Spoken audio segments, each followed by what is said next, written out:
After reading this module, you shall be able to gain an insight about microeconomics, understand the various concepts of microeconomic theory, including consumer choice, firms' objectives, their pricing strategies, and also identify the normative issues of welfare in microeconomic theory. We'll also be analyzing the various causes of market failure.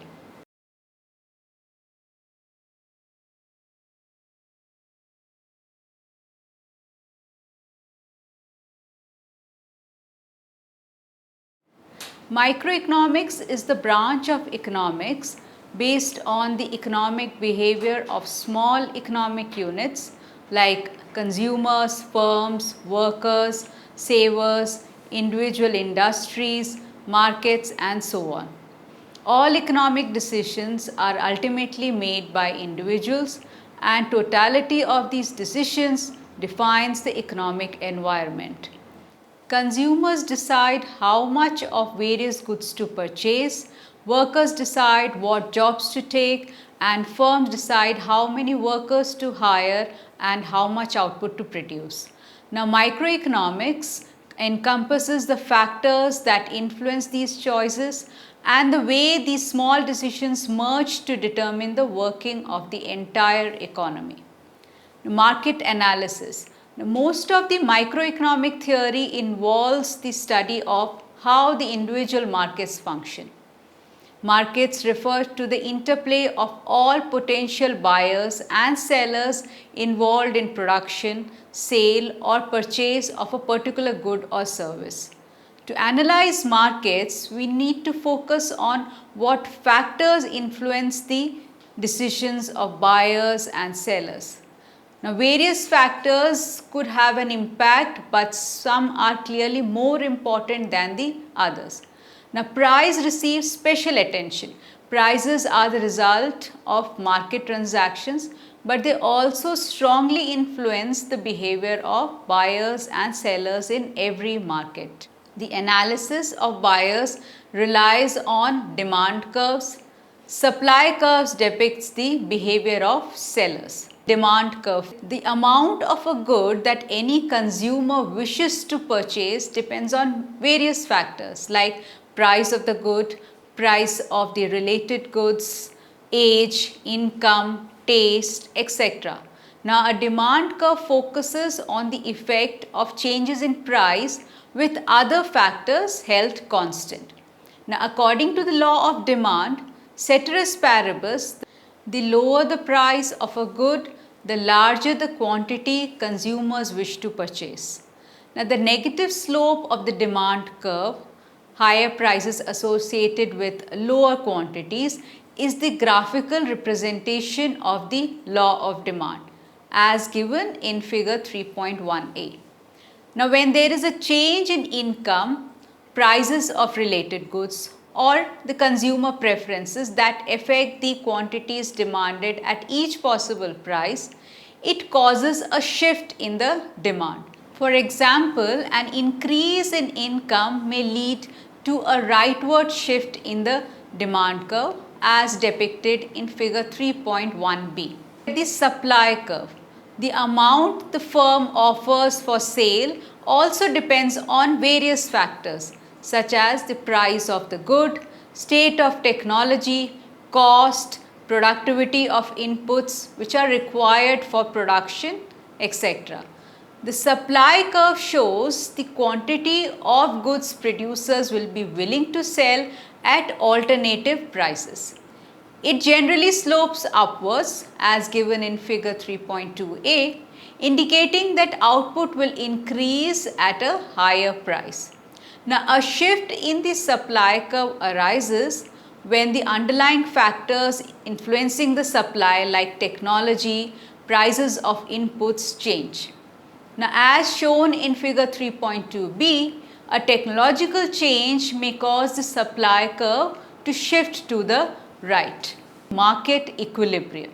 Now, we have just seen that the demand curve shows what consumers wish to purchase at various prices, and the supply curve shows what producers wish to sell. Now, when the two are put together, there is only one price at which the quantity the consumers wish to purchase equals the quantity that firms wish to sell. The intersection identifies the equilibrium price and quantity in the market. A basic conclusion of microeconomic theory is that market forces left to themselves will tend to establish this equilibrium price and quantity. As illustrated in figure 3.3, we see that E is the equilibrium point at price P and quantity Q. The elasticity of demand.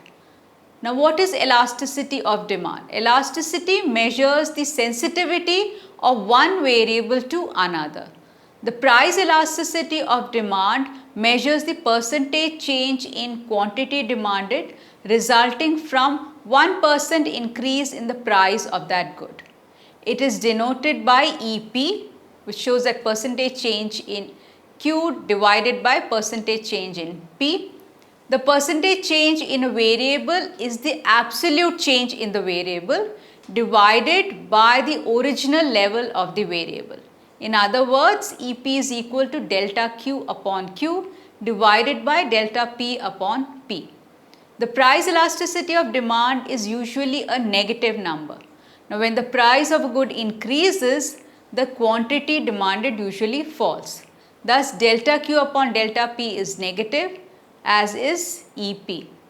When the price elasticity is greater than 1, demand is price elastic because the percentage decline in quantity demanded is greater than the percentage increase in the price.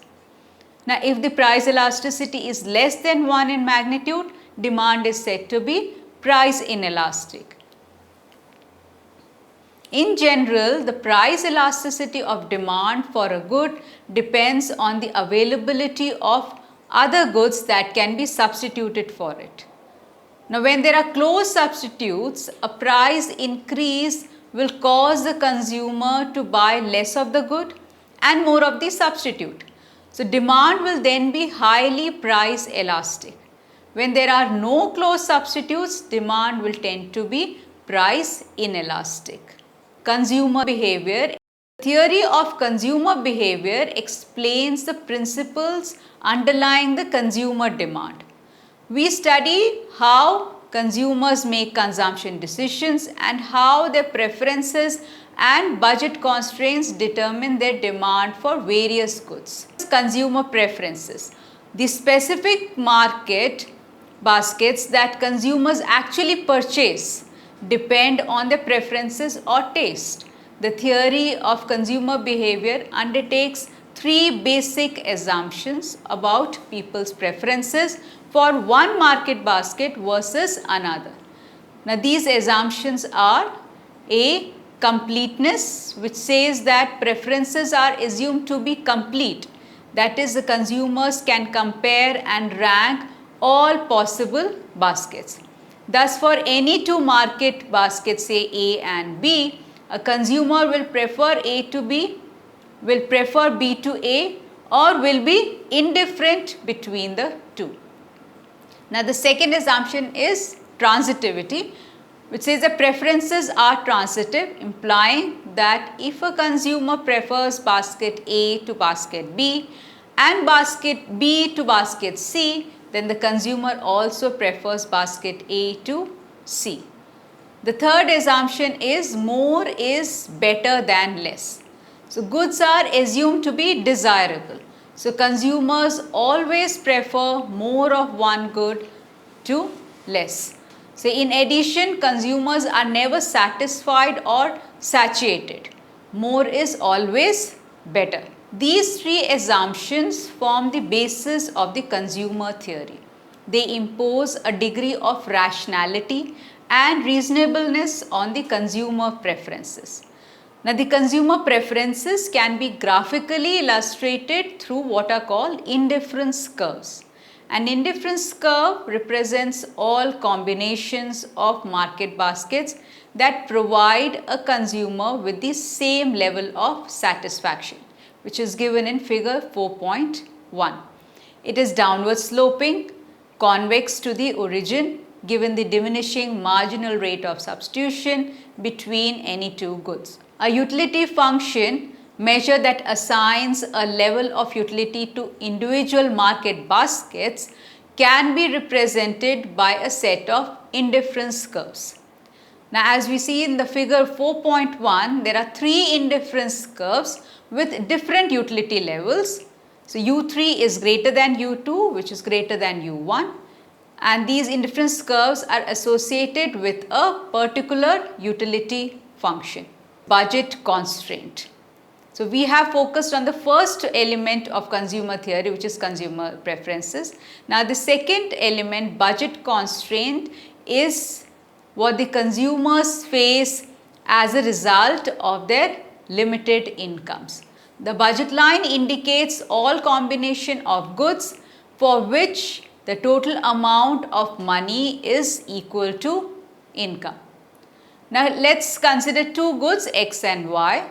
Now, given the consumer's income as M and prices of the two goods as Px and Py respectively, the budget line represents the following budget constraint, which is given as Pxx plus Pyy is equal to M. The budget line, as represented in figure 4.2, is a downward sloping straight line with a constant negative slope, which is equal to the price ratio, that is Px upon Py. The magnitude of the slope tells us the rate at which the two goods can be substituted for each other without changing the total amount of money spent. Consumers' choice of different goods can be determined. It is assumed that the consumers make this choice in a rational way. That is, they choose goods to maximize their satisfaction given the limited budget available to them. The maximizing market basket must satisfy two conditions. It must be located on the budget line and it must give the consumer the most preferred combination of goods and services. Now, as illustrated in figure 4.3, the consumers maximizes the satisfaction by choosing point E. This point is the consumer's equilibrium point. At this point, the budget line and the indifference curve U2 are tangent to each other and no higher level of satisfaction like point D can be attained. At E, the equilibrium point, the marginal rate of substitution between the two goods equals the price ratio. At C, however, because MRS is greater than the price ratio, satisfaction is not maximized. Thus, at the consumer's equilibrium, MRS is equal to Px upon Py. Objectives of the firm. The theory of the firm focuses on the supply side of the market. It examines the behavior of producers, how firms can produce efficiently, and how their cost of production change with change in both input prices and the level of output. Production function. The production function summarizes the characteristics of existing technology. It is a relationship between inputs and output. It identifies the maximum quantity of a commodity that can be produced per time period by each specific combination of inputs. It is denoted as Q is equal to FKL, where Q is the output, K is the units of capital, and L is the units of labor used in the production of Q. The production function is illustrated in figure 5.1. This curve shows a relationship between Q and L for given K. As labor increases, ceteris paribus output increases. The slope of this total product curve is the marginal product of labor. The marginal product of labor is defined as the change in output resulting from change in labor, keeping all other factors constant.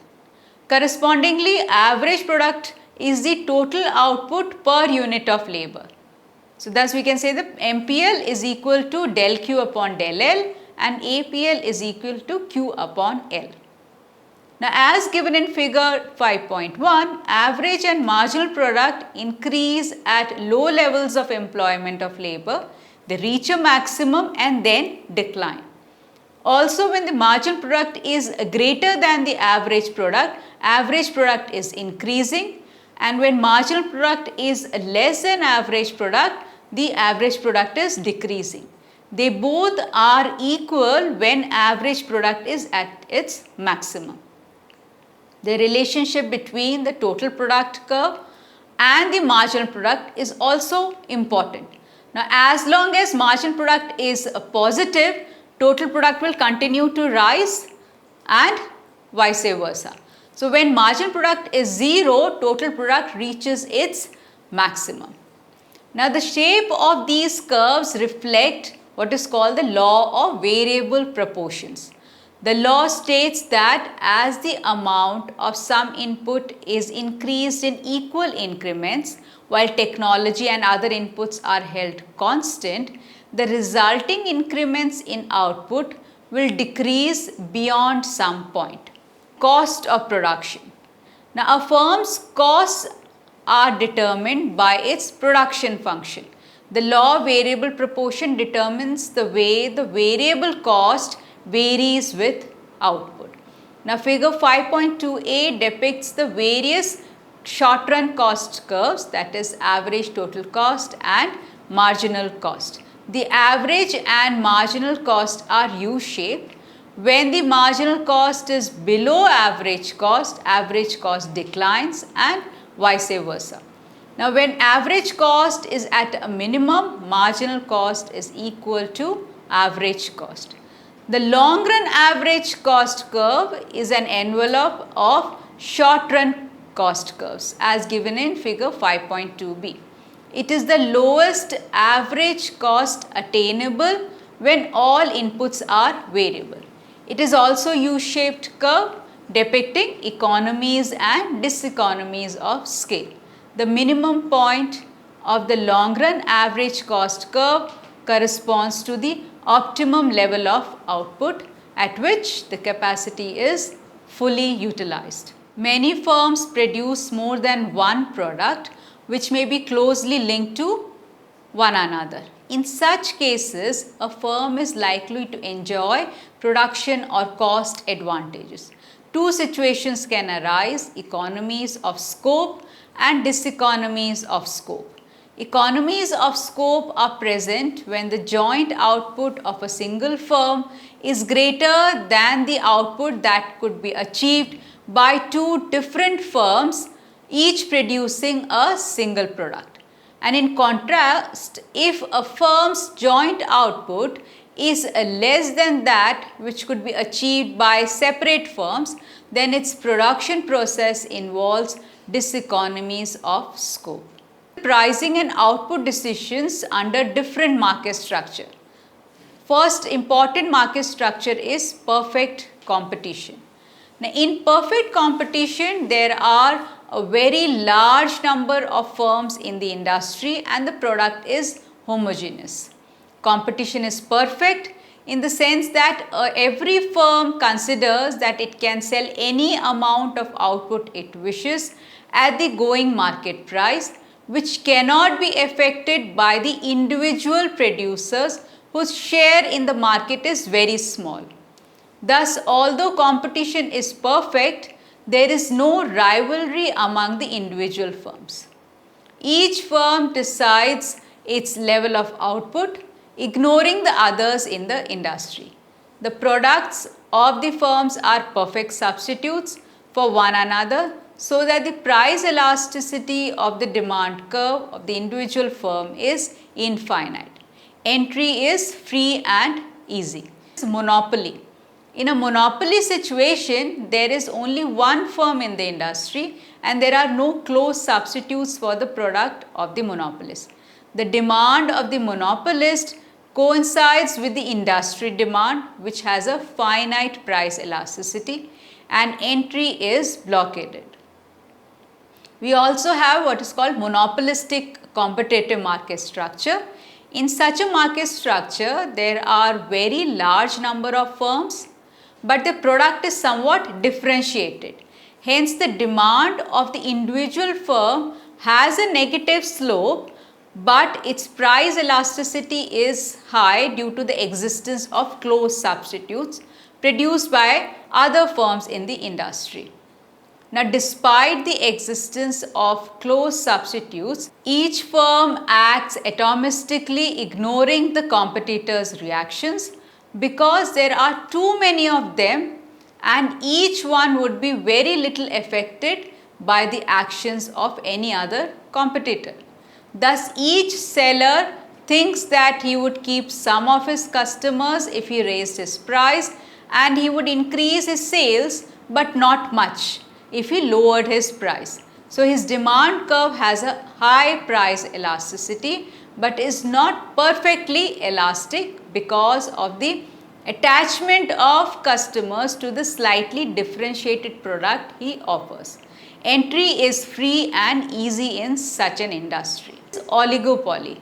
Now, oligopoly is an industry structure characterized by a few large firms producing most or all of the output of some product.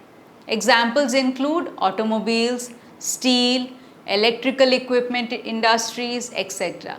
Now, the characteristic of oligopoly that distinguishes it from the other market structures is the mutual interdependence of firms in the industry.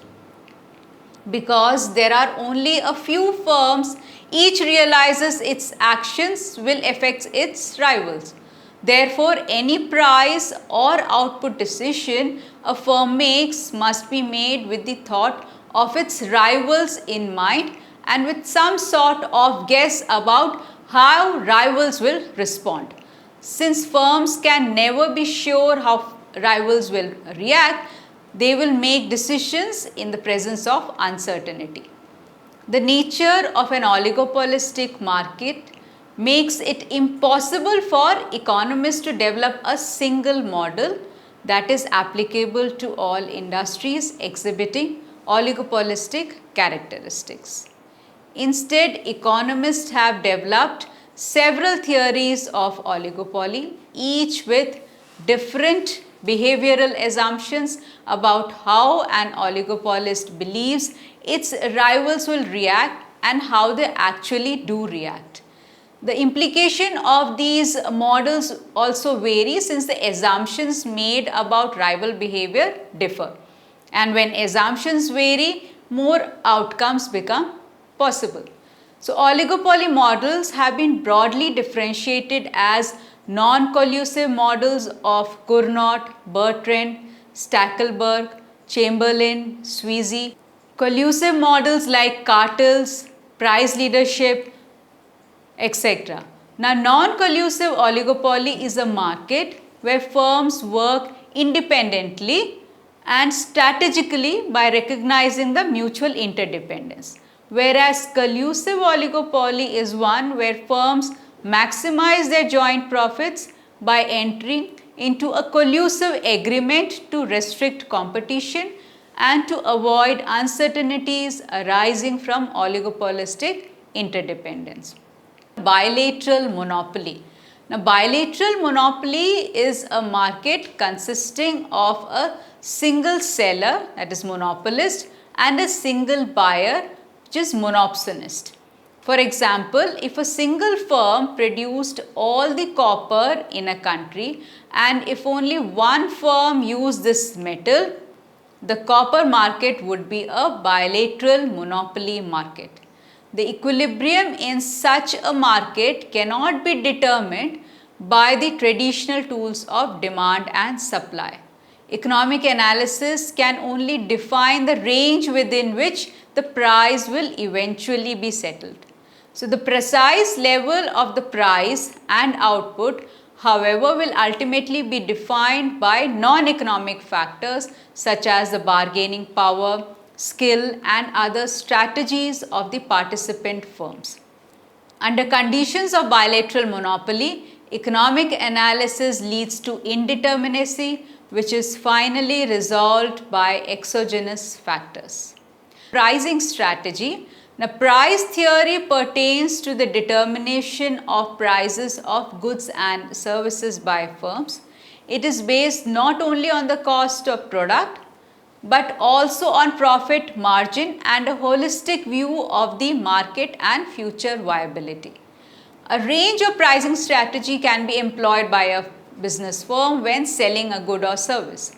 These include marginal cost pricing, markup pricing, price discrimination, factor pricing and peak load pricing.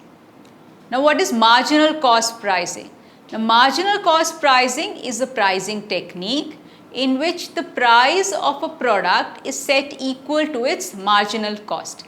That is the extra cost of producing an extra unit of output. By this policy, a producer charges for each product unit sold only the addition to total cost resulting from materials and direct labor. Market pricing is also another pricing method, which is a strategy the firm uses to maximize profits. In this method, the firm estimates the average cost of production and then adds a predetermined percentage markup or profit margin. Now, price discrimination is a pricing technique which is unique to monopoly market structure.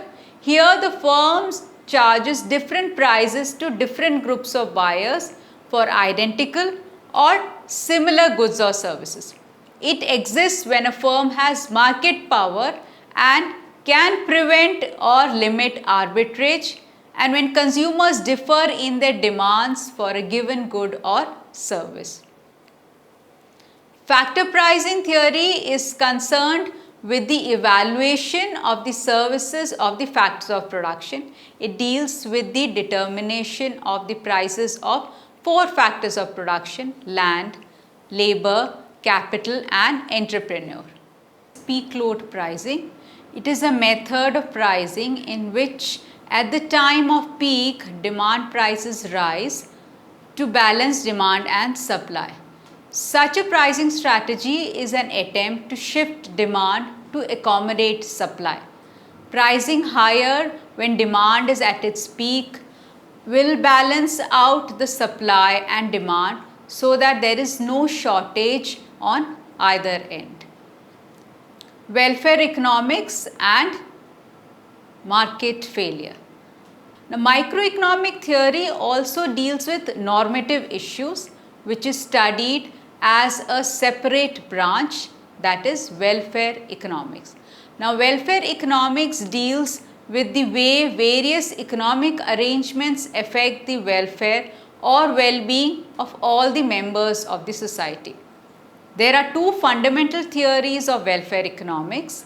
The first welfare theorem states that the equilibrium in a set of competitive markets is Pareto efficient. According to the second theorem of welfare economics, as long as preferences are convex, then every Pareto efficient allocation can be supported as a competitive equilibrium. Now, economists often use social welfare functions of one kind or another to represent distributional judgments about allocations. Now, as long as the social welfare function is increasing in each individual's utility, a welfare maximum will be Pareto efficient. Furthermore, every Pareto efficient allocation can be thought of as maximizing some social welfare function. Market failure. Now, in some situations, even competitive markets are not capable of producing efficient outcomes. There may exist another plausible outcome where a person in the market can be made better off without making someone worse off. Such a situation is described as market failure. Market failure arises when freely functioning markets are unable to provide an efficient allocation of resources. This is because there is a divergence between private benefits and social benefits that arises from carrying out a particular activity. Some important causes of market failure are the presence of externalities, public goods and imperfect information. Now externalities. Now what are externalities? Externalities are the harmful or beneficial effects of activities that are borne by people who are not directly involved in market exchanges. If externalities are present, the outcome of a competitive market is unlikely to be Pareto efficient. However, government intervention and the legal system can ensure that property rights are well defined so that efficiency enhancing trades can be made. If preferences are quasi-linear, the efficient amount of consumption externality will be independent of the assignment of property rights. Cures for production externalities include the use of Pigovian taxes, setting up a market for the externality, or allowing firms to merge. Public goods. Now what are these goods? Public goods are the goods which are non-rival and non-excludable in nature. They are goods for which everyone must consume the same amount, such as national defense, air pollution, etc. The free rider problem is associated with these types of goods, which refers to the temptation of individuals to let others provide the public goods. So in general, purely individualistic mechanisms will not generate the optimal amount of a public good because of this free rider problem. Various collective decision methods have been proposed to determine the supply of a public good. Now such methods include the command mechanism, voting, and Vickrey-Clark Group's auction mechanism. Asymmetric information. Now markets fail to perform when there is asymmetric information, which is a situation where one side in a transaction has more information than the other side. It can arise from a hidden action, an action that one side can take but cannot be observed by the other side. Now in case of hidden actions, it is likely that the more informed side will indulge in wrong actions, leading to the problem of moral hazard. In the presence of moral hazard, the more informed side or the insured person tends to undertake low levels of preventive care, leading to inefficiency in pricing. Now, to cope up with the problem of moral hazard, insurance companies carry out different practices in the form of co-insurance and deductible. This helps in reducing the intensity of moral hazard. Now, the asymmetry in information can also arise from hidden characteristics, wherein one party knows some characteristics which the other party would like to know but does not know. Hidden characteristics lead to situations where the type of agents is not observable, so that one side of a market has to guess the type or the quality of a product based on the behavior of the other side of the market. This leads to the problem of adverse selection. In markets involving adverse selection, too little trade may take place.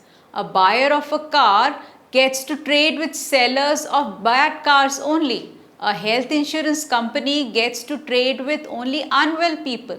In such situations, the informed party looks for indicators of hidden characteristics called signals and often uses a screening device to differentiate customers according to their willingness to pay. Now let us summarize whatever has been covered in this module. Now microeconomics is a branch of economics that studies the behavior of individuals and small economic units in making decisions on the allocation of limited resources. It involves the study of how individual markets function. Markets refer to the interplay of all potential buyers and sellers involved in production, sale, or purchase of a particular good or service.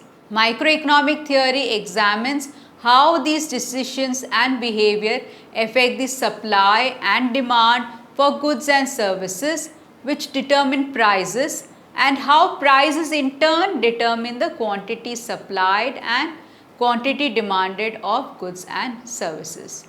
The theory of consumer behavior explains the principles underlying the consumer demand.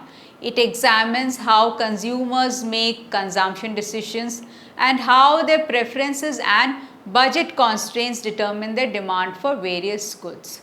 The theory of the firm focuses on the supply side of the market. It studies the behavior of the producers, how firms can produce efficiently, and how their cost of production change with changes in both input prices and the level of output. A range of pricing strategies are also employed by a business firm when selling a good or service. These include marginal cost pricing, markup pricing, peak load pricing, price discrimination, and factor pricing. Now, microeconomic theory also deals with normative issues, which is studied as a separate branch, that is welfare economics. It deals with the way various economic arrangements affect the welfare or well-being of all members of the society. In some situations, even competitive markets are not capable of producing efficient outcomes. Such a situation is described as market failure, which may be caused due to the presence of externalities, public goods, and imperfect information.